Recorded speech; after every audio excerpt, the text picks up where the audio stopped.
नमस्कार। गोदी मीडिया का नाम तो आपने सुना होगा। बहुत सारे ऐसे न्यूज़ चैनल्स हैं, बहुत सारे जो है प्लेटफॉर्म्स हैं, बहुत सारे एंकर्स हैं जो इस प्रकार के जो है खबरें दिखाते हैं। या फिर आपने देखा होगा कि सिर्फ हिंदू मुसलमान की डिबेट तक दिखाने जैसा कुछ काम आजकल की मीडिया को रह गया है। इसी कड़ी में एक और बड़ी अपडेट आई है कि धीरेन्द्र शास्त्री, जिसको बागेश्वर बाबा के नाम से जाना जाता है, उनका एक इंटरव्यू जो मुकेश अंबानी का चैनल है न्यूज़ 18, उससे हटाने का आदेश दे दिया गया है। पूरा वीडियो ही डिलीट करना पड़ेगा चैनल को, क्योंकि उसमें देश को विभाजन की स्थिति की तरफ ले जाने जैसी शब्दावली और एक तरीके से पूरा वो प्रोग्राम जो है वो इस प्रकार का दिखाया गया है जो अंधविश्वास को बढ़ाता है और जो है विभाजनकारी धर्म के प्रति विभाजनकारी स्थिति देश में पैदा करता है। पूरा मामला आपको विस्तार से हम वीडियो में बताने वाले हैं, तो वीडियो को बिना स्किप करे एंड तक जरूर देखें। और सबसे पहले हेडलाइंस आप अपनी स्क्रीन पर देख सकते हैं। धीरेन्द्र शास्त्री ने अंधविश्वास को बढ़ावा देने वाले विभाजनकारी बयान दिए। एनबीडीएसए ने टीवी 18 को इंटरव्यू हटाने का निर्देश दिया। समाचार प्रसारण एवं डिजिटल मानक प्राधिकरण ने सोमवार को समाचार प्रसारक टीवी 18 ब्रॉडकास्ट लिमिटेड को निर्देश दिया कि वह अपने चैनल न्यूज़ 18 इंडिया और यूट्यूब से धीरेन्द्र शास्त्री, जिन्हें बाबा बागेश्वर के नाम से भी जाना जाता है, उनका वीडियो साक्षात्कार 7 दिनों के भीतर हटा दे। ऐसा यह देखते हुए किया गया कि शास्त्री ने अंधविश्वास को बढ़ावा देने वाले दावे और हिंदू राष्ट्र और धर्म के बारे में ऐसे बयान दिए जो विभाजनकारी प्रकृति के थे। और इसको लेकर जो है शिकायत दर्ज करवाई गई थी। किसने शिकायत दर्ज करवाई, क्या एक्शन हुआ, वो खबर आप स्क्रीन पर देख सकते हैं। प्राधिकरण ने इंद्रजीत घोरपड़े की शिकायत पर पारित अपने आदेश में कहा कि हालांकि प्रसारकों को किसी भी व्यक्ति को अपने किसी भी कार्यक्रम में अतिथि के रूप में आमंत्रित करने की संपादकीय स्वतंत्रता है, लेकिन स्वतंत्रता का प्रयोग आचार संहिता और प्रसारण मानकों की सीमाओं और बहस सहित कार्यक्रम आयोजित करने वाले एंकरों के लिए विशिष्ट दिशा निर्देशों के भीतर किया जाना चाहिए। विशिष्ट जो है उसके लिए नियम कानून कायदे होते हैं कि किस हद तक जो है कोई व्यक्ति इंटरव्यू दे रहा है तो किस शब्दावली का प्रयोग कर रहा है, उसका क्या असर देश भर में हो रहा है, क्योंकि विजुअलाइजेशन है उसका असर ज़्यादा रहता है। आगे की खबर जो है आप स्क्रीन पर देख सकते हैं। शिकायतकर्ता की शिकायत न्यूज़ 18 इंडिया चैनल पर प्रसारित बाबा बागेश्वर एक्सक्लूसिव इंटरव्यू नामक शो के बारे में थी, जिसे 9 जुलाई 2023 को प्रसारित किया गया था।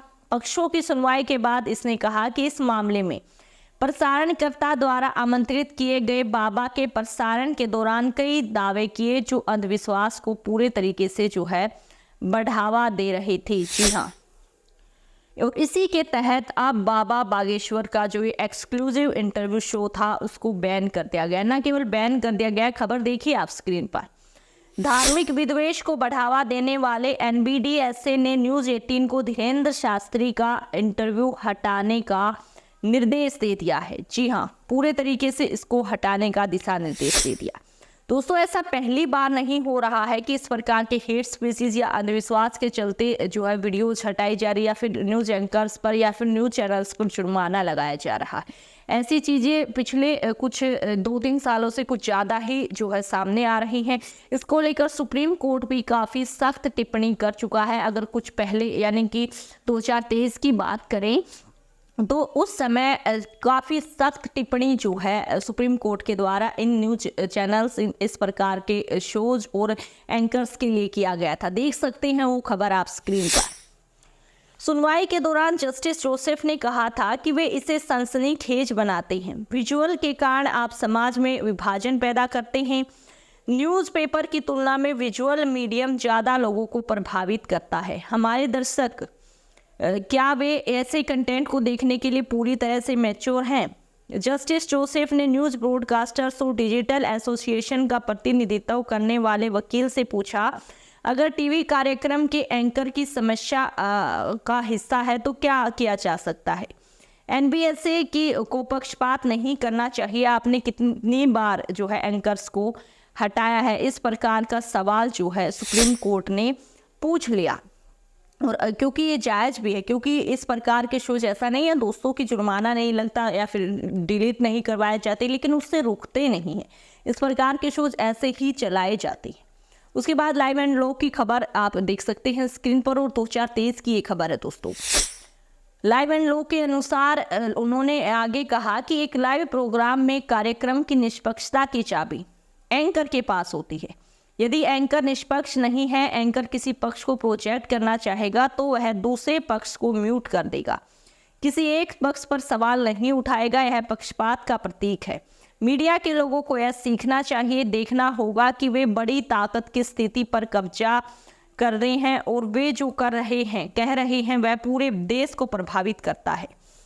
जस्टिस ने कहा कि आपत्तिजनक एंकरों को ऑफ एयर किया जाना चाहिए और उन चैनलों पर भारी जुर्माना लगाया जाना चाहिए जो प्रोग्राम कोड का उल्लंघन कर रहे हैं। जहां पर भी संभव हो आप उन्हें आर्थिक रूप से नुकसान जो है पहुंचाइए, ऐसा जो है कोर्ट ने कह दिया था। क्योंकि इस प्रकार के मामले लगातार सामने आते रहते हैं कि बड़े बड़े न्यूज़ चैनल्स हो गए जो अपनी एक टीआरपी के लिए, ज़्यादा मसालेदार सनसनीखेज खबर बनाने के लिए क्या करते हैं, इस प्रकार के इंटरव्यू जो देश को विभाजनकारी स्थिति की तरफ लेकर जाते हैं, या फिर किसी एक धर्म, समुदाय, समाज या किसी एक जो है ऐसी चीज़ को टारगेट करते हैं जो देश के लिए सही नहीं होती है। इसको लेकर जो है तमाम चीज़ें सामने आती रही हैं। मैंने आपको बताया सुप्रीम कोर्ट ने सख्त टिप्पणियां इस पर की है, लेकिन बावजूद इसके लगातार न्यूज़ चैनल्स के द्वारा इस प्रकार की डिबेट्स करवाई जाती हैं, डाली जाती हैं। हालांकि कुछ पर एक्शन होता है, लेकिन कुछ पर एक्शन नहीं भी होता है, और इस प्रकार का एक्शन काफ़ी सराहनीय है, क्योंकि देश को विभाजनकारी स्थिति की तरफ लेकर जाना या अंधविश्वास भरी जो है इंटरव्यूज़ को फैलाना न्यूज़ चैनल्स का काम नहीं है। न्यूज़ चैनल्स जो है न्यूज़ देने के लिए है और सही और सटीकता देश में जागरूकता फैलाने के लिए। इस प्रकार के अगर जो है का चीज़ें होती हैं तो उस पर एक्शन लिया जाना चाहिए, ताकि जो है न्यूज़ चैनल्स हो गए, न्यूज़ एंकर्स हो गए, उनको पता लगे कि इस प्रकार के नियम कानून और एक हद तक जो है इस प्रकार की चीज़ें होनी चाहिए। उसमें अंधविश्वास और देश को विभाजन करने वाली स्थिति सर्वोपरि है कि सबसे ऊपर है, उसको जो है छोड़ा नहीं जा सकता, उसको बिल्कुल फ्रंट पे रखना चाहिए न्यूज़ चैनल्स को, एंकर्स को, कि इस प्रकार की कोई भी बात उनके शो, उनके इंटरव्यू, उनकी जो है किसी भी वीडियो में ना हो जो देश को जो है एक गलत मैसेज दे या फिर गलत तरीके से प्रभावित करे। तो ये था पूरा मामला, हमने आपको विस्तार से बताया, समझाया। इस पूरे मामले पर आपकी क्या राय है हमारे साथ कमेंट बॉक्स में जरूर शेयर करें। आगे आने वाली सभी राजनीतिक व देश भर की खबरों के लिए हमारे साथ जुड़ें, चैनल को सब्सक्राइब करें, वीडियो को शेयर करें। फिर मिलते हैं, तब तक के लिए आप सभी को जय हिंद, जय भारत।